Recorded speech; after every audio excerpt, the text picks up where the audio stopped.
দেখুন বর্ডার লাগোয়া বাড়িগুলোই আপাতত কেউ নেই। এই একটা ধানের গোলা আছে ধান রাখার জন্য, দেখতে পারেন আপনারা। এই বাড়িতে এখন আপাতত কেউ নেই, দেখতে পাচ্ছেন পুরো বাড়ি পড়ে আছে আপনারা দেখতে পাচ্ছেন।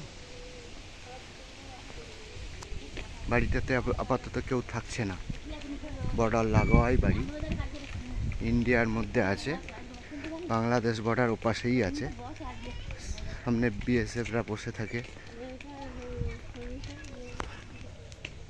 এই বর্ডার লাগোয়া সামনে বিএসএফের এটা বসার ক্যাম্প আছে,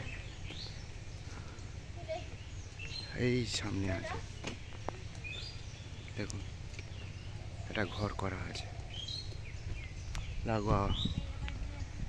সামনে কাঁটা তারের বেড়া আছে সামনেতেই, ওপাশেই বাংলাদেশ পুরো পরিষ্কার দেখা যাবে।